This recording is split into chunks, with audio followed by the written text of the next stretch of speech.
Do you ever look around and feel like the universe has forgotten you? Like you're stuck in an endless cosmic waiting room while everyone else is finding their person? If you've ever felt that ache of loneliness, that frustrating sense that true love is always just out of reach, then what you're about to hear will change everything. Because that delay you're experiencing isn't a punishment. It's a profound, secret preparation. The great psychoanalyst Carl Jung knew a powerful truth. The universe doesn't make mistakes. It orchestrates. What you call a delay, Jung called synchronicity, a sacred process reserved for the rarest of souls. Every moment of silence, every painful loss, and every confusing detour is actually a deliberate test, designed to forge you into someone strong enough to receive the love you are destined for. This video is the key to understanding that secret process. Before we unlock the 8 critical steps the universe takes, I need you to do something essential. A shocking number of people who gain life-changing insights from this channel aren't subscribed. If that's you, take 1 second right now to hit that subscribe button and turn on notifications so you don't miss the very message that could be your breakthrough. And as you do, tap the like button to signal that this knowledge needs to find others who are feeling lost. I'm also deeply curious to know where this message is reaching. Let me know in the comments what city or country you're watching from, so we can all see just how far these powerful teachings are traveling across the globe to heal and guide. Now, if you are ready to finally understand why you've had to wait and to discover the incredible destiny the universe has been preparing you for, let's begin. 1. The encounter with the shadow. The first step the universe requires of a rare soul is to face its own shadow. Carl Jung said that the shadow is everything we hide from ourselves. Fears, insecurities, repressed anger, hidden desires. The encounter with the shadow is not optional. It is inevitable. Fate puts us in front of situations and people that reflect what we deny seeing until we finally have the courage to look within. When you believe you are being wronged, humiliated, or rejected, you often don't realize that these events are invitations from the unconscious to meet your own vulnerabilities. Life creates scenarios where the shadow can no longer be ignored. It is at this moment that the soul feels torn. But it is also at this point that the process of individuation begins. Jung emphasized that ignoring the shadow is to live incompletely. Therefore, before receiving the right person, you will be led to face your unresolved traumas. The universe presents evidence that reveals repetitive patterns of pain. Frustrated relationships, people who betray you or do not recognize your value, are direct reflections of what still needs to be acknowledged within you. This process is difficult, but it is strategic. Imagine someone who has never faced their own insecurity entering a deep relationship. They will inevitably project their weaknesses onto the other, demand what they cannot give, and require constant validation. The unfaced shadow destroys bonds. Therefore, the universe does not take risks. It withholds the right encounter until the soul learns to deal with its darkness. Facing the shadow is not about eliminating defects, but about integrating them. Jung said, "The shadow is not an enemy to be destroyed, but a part of you that needs to be recognized." This means understanding that your fear, your anger, your vanity, your sadness, all of this is human. Rejecting these parts only makes them stronger. Embracing your shadow, on the other hand, is liberating. When you integrate the shadow, you realize it is a source of energy. Fear can become courage, anger can become determination, sadness can become sensitivity. What once paralyzed you becomes strength. The universe wants you to reach that point before finding someone special, because only then will you have the emotional maturity to build a solid bond. It is also at this stage that many rebel against life, believing they are cursed to repeat the pain. But the truth is that this cycle is pedagogical. With each fall, you are forced to look inward and recognize something that previously went unnoticed. What seemed like a punishment was actually a preparation. The encounter with the shadow is, therefore, a rite of passage. It selects who is willing to grow and who prefers to hide behind illusions. The universe does not give a rare person to someone who runs from themselves. True love requires two souls who have gone through the dark night. This phase also teaches humility. By seeing your weaknesses, you stop demanding perfection from others. You learn that everyone carries shadows, and that a true bond is not born from idealizations, but from mutual acceptance. This awareness is a powerful filter. It pushes away the superficial and attracts those with depth. Jung stated that no one becomes enlightened by imagining figures of light, but by making the darkness conscious. This phrase summarizes the purpose of the encounter with the shadow. It is not about waiting for the perfect, but about being able to see reality without fear, and nevertheless, choosing to love.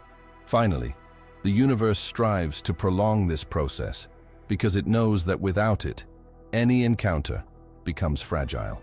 When you finally integrate your shadow, you realize that you no longer need someone to complete you, but to share with you. And it is at this point of psychic maturity that the right person enters, not as a savior, but as a partner on a whole journey. Thus, the encounter with the shadow is not just the first step. It is the foundation that supports all the others. It is the door through which every rare soul must pass before it can experience true love. Without this confrontation, the universe does not. Release the next chapter, and when it finally happens, do you understand? Nothing was a delay. Everything was preparation. 2. The exercise of transformative solitude. For Jung, solitude was never a punishment, but a territory for transformation. Rare souls are led to periods of isolation precisely because the unconscious needs silence to reorganize. What seems like abandonment is actually a psychological retreat in which you learn to live with yourself without depending on external validation. At first, solitude weighs like a sentence. You feel the emptiness, the silence screams, and the mind insists on telling you that you are being left behind. But this discomfort is deliberate.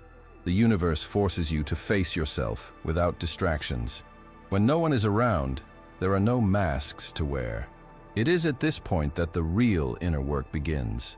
Jung stated that many seek to fill solitude with noise, with empty people, or with superficial distractions. But this artificial filling only prolongs the void. Then the universe removes these false anchors, so that you understand that you do not need emotional crutches. You learn that you can be whole even when you are alone. Transformative solitude reveals how much you can support yourself. It is in solitude that the power of inner dialogue, the richness of introspection, and clarity about what really matters are discovered. When you stop fighting against the silence and begin to embrace it, you realize that you are not alone. You are in the company of your own essence. This process is also a natural filter. Those who cannot bear to be alone tend to accept any company, even if it is toxic, just to numb the void. Rare souls, however, are trained by the universe not to settle for less than they deserve. Solitude is proof that you prefer to wait for the right thing than to sink into the wrong one. The transformation occurs when solitude ceases to be an absence and becomes the presence of oneself. Jung said that a true encounter is only possible when two people who have already learned to be alone come together, not out of necessity, but out of choice. This is the difference between dependence and authentic love. Solitude also teaches you to put down roots in yourself. You begin to cultivate hobbies, invest in your growth, and rediscover simple pleasures that do not depend on others. This emotional autonomy is the basis of a full life and prepares the ground for a healthy relationship where there are no suffocating demands. It is at this stage that the soul understands that love should not come to fill holes, but to overflow. Solitude strengthens you precisely because you no longer expect someone to come and save or complete your life. When the right person arrives, they will find someone complete, not a void in search of satisfaction. The universe knows that solitude transforms one's perspective. You begin to differentiate the presence that adds from the presence that just takes up space. You learn to value authentic connections and to reject superficialities. This clarity is one of the greatest rewards of the solitary exercise. It is also in isolation that you connect with deeper dimensions, spirituality, intuition, and purpose. Jung believed that in silence, the unconscious opens up and brings messages that would normally be drowned out by the noise of life. Listening to these internal voices is an essential part of the preparation. In the end, transformative solitude returns you to the world in a different way. You are no longer afraid of losing anyone because you know you will never lose yourself. And it is at this point of emotional autonomy that the universe sends the right person, because now you are ready to unite without canceling each other out. Therefore, the exercise of solitude is not an empty interval, but a necessary training. It shows that absence can be as powerful as presence. When you learn to flourish on your own, love ceases to be a lack and becomes a conscious choice. And this is exactly what makes a rare soul ready for the true encounter. 3. The test of repeating patterns. One of the most profound mechanisms that Jung highlighted is the repetition of patterns. The universe, through the unconscious, creates situations and relationships that always seem the same, as if you were trapped in an endless cycle. It is not a matter of bad luck or cruel fate, but a pedagogical process. Until you learn the lesson, life insists on repeating the same test. These patterns often manifest in relationships. You attract people who treat you similarly, who awaken the same pains, or who reinforce the same frustrations. It is as if the psyche projects outward what needs to be seen on the inside. The universe does not send someone different until you understand what is behind these repetitions. For Jung, this dynamic is called the repetition compulsion, and it serves to bring repressed content to consciousness. What you do not resolve in one relationship resurfaces in another as an echo of the unconscious. The goal is not to punish you, but to force you to face the same dilemmas until you can see the root of the problem. For example, if you have an unhealed wound of rejection, you are likely to repeatedly attract people who reject you. Not because you are doomed, but because the unconscious seeks to recreate the scenario so that this time you handle it differently. Repetition is, therefore, an invitation to healing. The problem is that as long as there is no awareness, the tendency is to blame fate or other people. Rare souls suffer from this feeling that the same thing always happens, because they have not yet realized that the real battlefield is not outside, but inside. When consciousness expands, the cycle begins to crumble. The universe allows these patterns to repeat because it knows that pain is one of the best teachers. Each accumulated frustration pushes you to seek deeper answers, and it is at this point that Jung's psychology proves to be essential. It teaches that the key is not to change the other, but to transform yourself. Breaking the repetition requires the courage to look inward and recognize what you yourself are projecting. It is painful to admit that most situations repeat because the soul has not yet learned to hold another type of energy. But it is also liberating to understand that when you change on the inside, you change on the outside. These tests are actually a natural selection. The universe will not allow you to reach the right person while you are trapped in old cycles. It requires awareness, maturity, and emotional responsibility. When you break the pattern, you make room for a new reality, for someone who does not repeat the same story, but who begins a new chapter. Jung said that until you make the unconscious conscious, it will direct your life, and you will call it fate. This phrase summarizes the entire process. As long as you do not realize that the repetition is a creation of your own unconscious, you will continue to believe it is bad luck or fatality. The awakening begins when you see the common thread. Repetition also strengthens your perception. Each cycle brings clues, signs, and details that previously went unnoticed. You begin to see patterns of behavior, words, and attitudes that you previously accepted without question. This clarity is what protects you in the future and prepares you for truer relationships. When you finally learn the lesson, the repetition ceases. The universe no longer needs to insist because you have integrated the experience. It is at this moment that destiny opens up to new possibilities. The right person only appears when you demonstrate through awareness that you will no longer get lost in the same mistakes. Therefore, the test of repeating patterns is one of the most difficult tests a rare soul faces, but also one of the most liberating. It shows that nothing changes on the outside if nothing changes on the inside. When you break the cycle, you stop being a victim of fate and become the creator of your own story. And it is only then that the universe allows the right person to enter the scene. 4. The separation from projections. One of the central points of Carl Jung's psychology is the concept of projection. Before finding the right person, the universe puts you through the exercise of detaching from the images you create in your mind. When you project, you do not see the other as they are, but as you would like them to be. This illusion inevitably leads to frustration, because no one can sustain a role invented by another person. Projections occur when unconscious parts of you are placed onto the other. You attribute to someone qualities you would like to have or expect them to heal wounds that have not yet been treated. This idealization turns the relationship into a stage of impossible expectations. The universe then allows these illusions to be broken so that you learn to love what is real. Jung said that projective love is like a spell. We bewitch the other with images that come from our own soul. However, when time passes and reality imposes itself, the spell is broken and disenchantment arises. This shock is painful, but it is also necessary. It is at that moment that you understand that you were loving a construction of your mind, not the person in front of you. For a rare soul, this learning is crucial. The universe delays the true encounter precisely so that the psyche learns to differentiate love from projection.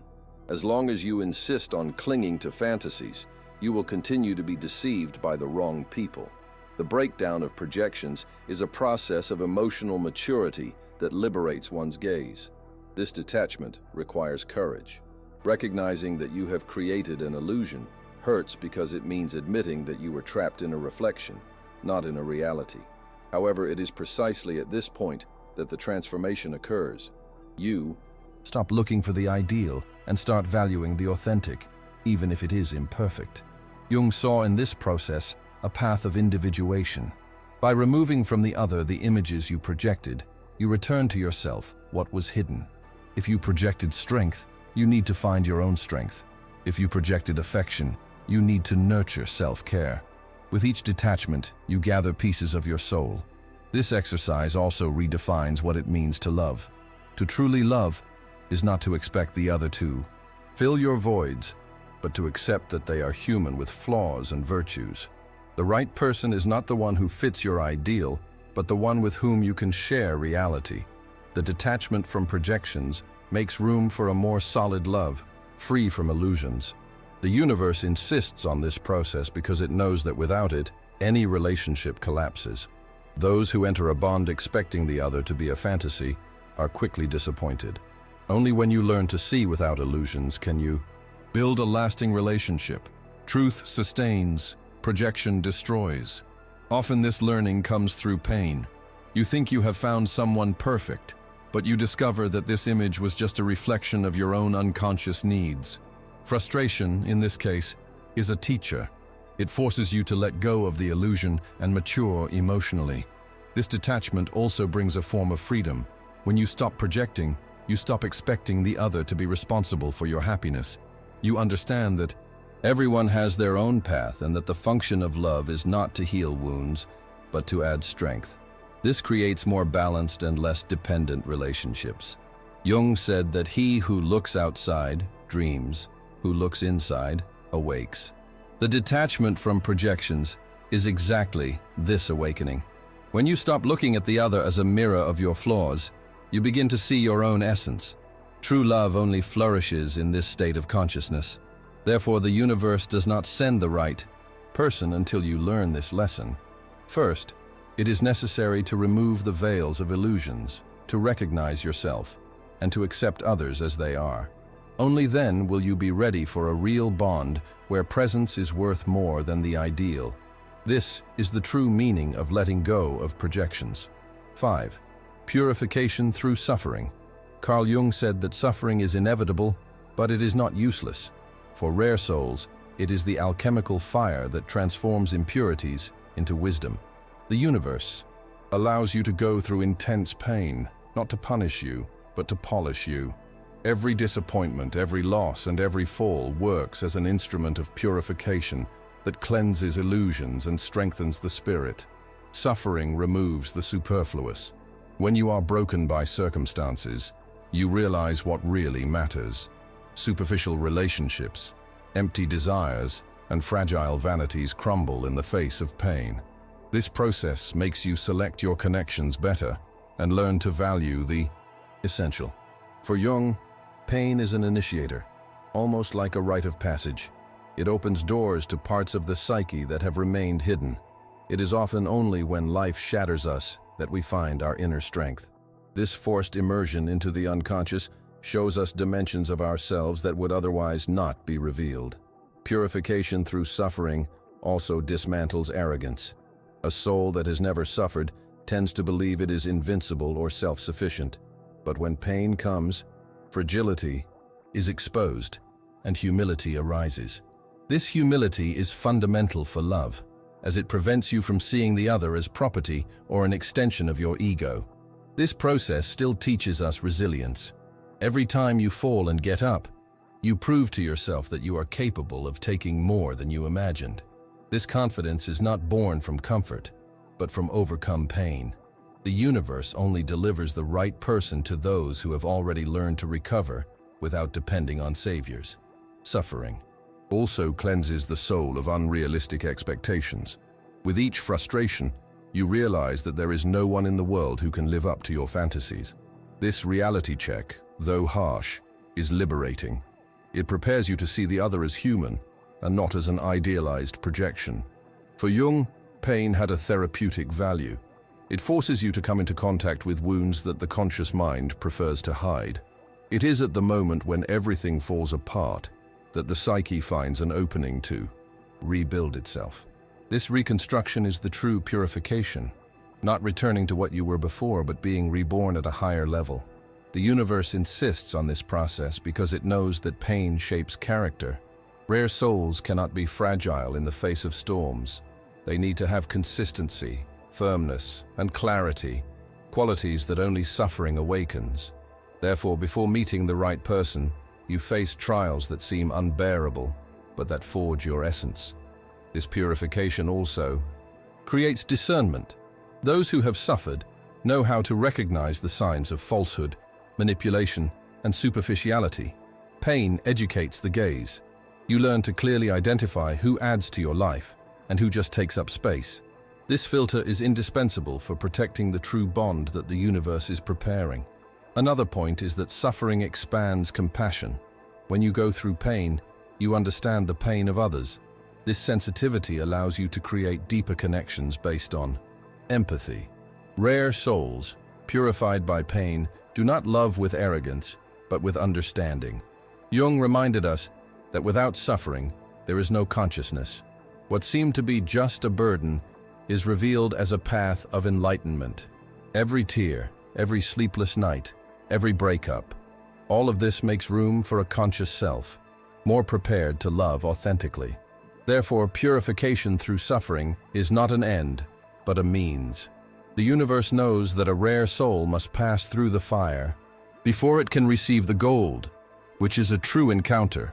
Pain does not destroy, it refines. And when the right person finally arrives, you understand that all the suffering was a preparation to recognize and value them. 6.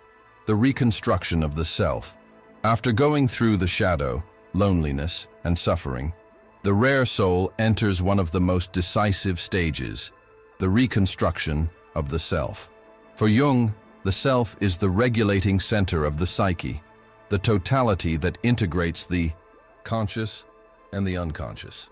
The universe only allows the true encounter when this reconstruction is already underway, because only a strengthened self is capable of maintaining a deep relationship without getting lost in it. At the beginning of this process, you feel as if you are picking up scattered pieces. Every healed trauma, every abandoned illusion, and every integrated pain returns parts of who you really are. It's like assembling a mosaic. Only when the fragments are brought together does the image of your true essence begin to appear. Jung called this path individuation, the process in which the individual stops living just to please external standards and starts living according to their own inner nature.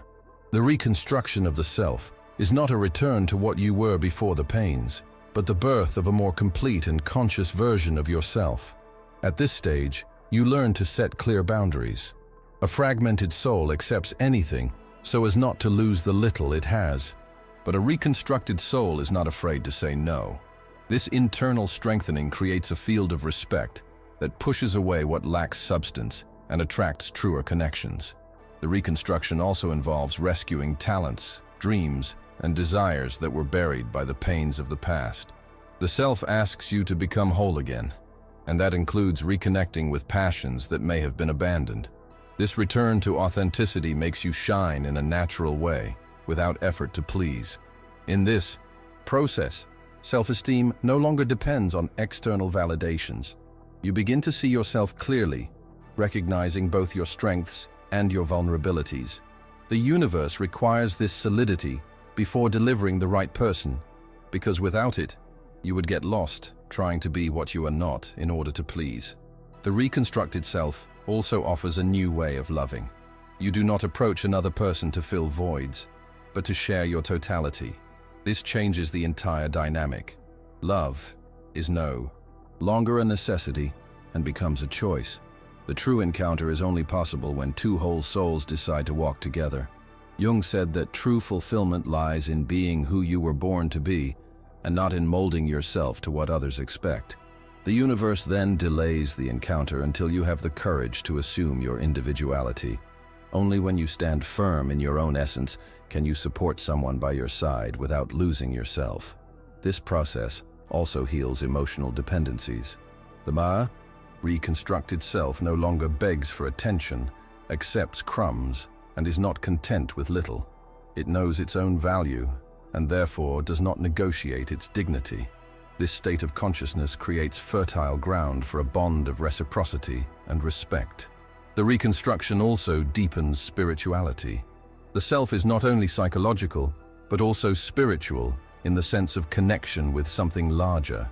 Rare souls discover at this point that their journey is not just about finding someone, but about finding themselves within the whole. This awakening gives meaning to the wait. The universe insists on this process because it knows that without it, you would repeat the same old mistakes. It is the reconstruction that guarantees that this time will be different. The soul that has passed through this inner fire is no longer fragile or naive. It is conscious, strong, and ready to love authentically. Therefore, the reconstruction of the self marks a turning point. After it, what comes does not find a broken heart, but a complete human being, willing to share and not to nullify themselves. It is at this point that the universe finally opens the door to meet the right person, not because you need them, but because you choose to have them by your side. 7. The call of purpose. Carl Jung said that life without purpose becomes unbearable. For rare souls, the universe does not allow the true encounter until the meaning of existence is clear. Before receiving the right person, you are led on an intense search for meaning. It is as if life wants to ensure that love is not used as an escape, but as a complement to a greater mission. This call begins in silence, often through a feeling of emptiness. You may have relationships, material achievements, but still feel that something essential is missing. This discomfort is the unconscious asking for direction, pushing you towards something that transcends the simple act of existing. Jung believed that purpose is not invented, but discovered. It already exists within you like a seed. Suffering, loneliness, and repeated patterns serve to clear the ground until you are ready to recognize what has always been there. Your call, your vocation, what gives meaning to everything. When the soul finds this axis, everything reorganizes. You stop living just to survive and start living to receive direction. Purpose makes every action more significant, every choice more conscious. The universe requires this alignment because only someone who has already found their inner path can walk alongside another soul without getting lost. The call of purpose also prevents you from seeking in love what only inner work can give. Many believe that the right person will fill the void of meaninglessness, but the universe does not allow this shortcut. It wants you to first discover your own reason for existing, so that you do not place a weight on the other that is impossible to bear. In this process, you are led to review your passions, talents, and values. What makes your heart race? What moves you, even without applause? Purpose is always linked to something that connects your essence with the world. The universe forces you to answer these questions, because only then will you be clear about the kind of love you can truly sustain. Rare souls are called to serve something larger than themselves. This does not mean they need to be famous or great, but that their life must be consistent with what they believe. When this alignment occurs, you become magnetic. The right person doesn't come to save you, but because they are attracted to the energy of those who already live with meaning. This call also redefines priorities. What once seemed urgent loses importance in the face of the essential. You begin to say no to distractions and yes to what strengthens your path. This clarity creates space for deeper relationships, because there is no longer room for the trivial. Jung reminded us that the human psyche needs a telos, an end, a direction. Without this, the unconscious fragments. The universe knows this, so it does not send the right person before seeing you integrated in your own axis. It is the strength of purpose that prevents love from becoming dependence. Purpose also provides stability. Those who are clear about their mission do not get lost in emotional storms. On the contrary, they use relationships as an additional force to move forward. That is why the universe is so protective of this phase. It knows that the true encounter only flourishes when each person already carries a compass within themselves. This journey also teaches you that purpose is not just about work or achievements, but about the way you live each day. The love that will come will not be your mission, but you will walk alongside it. This is what differentiates a mature relationship from a needy one. Therefore, the call to purpose is the final piece before the meeting. It ensures that you will not enter a love to lose yourself, but to expand. When you finally find your direction, the universe sends someone who does not divert your path, but strengthens it. It is in this union that true love between rare souls is born. 8. The sign from the unconscious. Jung believed deeply in synchronicity, significant events that happen without a causal explanation, but which have a profound meaning. The universe, before delivering the right person, uses the unconscious as a messenger. Dreams, signs, chance encounters, and coincidences begin to align in a mysterious way, as if life were organizing everything behind the scenes. For rare souls, nothing is a coincidence. It is destiny in motion. This sign does not arrive when you are still immersed in illusions or trapped in repetitive patterns. It appears when you have already crossed the shadow, endured loneliness, learned from suffering, reconstructed the self, and aligned with your purpose. The unconscious then begins to open up to the new, and the universe responds with clues. These signs can manifest as unexpected encounters, words spoken at the right moment, vivid dreams, or even internal sensations of already knowing someone. For Jung, this is not magic, but synchrony between the internal state and the movement of the external world. When the psyche is ready, the external world reflects this readiness. Synchronicity is proof that the universe's timing is different from ours. You may believe you are late, but life only delivers what is aligned with your consciousness. Meaningful coincidences show that nothing happens sooner or later, but exactly at the necessary moment. For a rare soul, recognizing these signs is crucial. They serve as confirmation that the path taken was worth it. Every difficulty, every period of solitude, every pain, it was all preparation. Meeting the right person does not come wrapped in uncertainty, but in a deep sense of recognition. This recognition is not only emotional, but psychic. The unconscious responds, as if an old memory were being reactivated. Jung called this archetypal resonance, when something awakens in you, an echo so deep that it seems to transcend logic. This is the sign that this is not just any meeting, but a rare meeting. The universe uses the unconscious as a filter. It ensures that you do not confuse momentary passion with true destiny. Synchronicities are the compass that points to what is real. When you learn to read these signs, you stop living at the mercy of doubts and start trusting the flow of life. This process is also a closing of a cycle. The unconscious does not send signals when you still need to learn basic lessons. They arise only when the psyche has integrated enough to sustain a new phase. Therefore, the signs often arrive after long periods of silence and waiting. Rare souls understand that this moment is not about haste, but about preparation. No matter how long it has taken, when the signs appear, it is because you are ready to receive. This internal and external alignment is the confirmation that the true encounter is not an accident, but an inevitability. Synchronicity also teaches trust. You no longer need to control everything because you realize that there is a greater order at work. This trust transforms the way you live and love. You stop forcing connections and start flowing with them, respecting the right time for everything.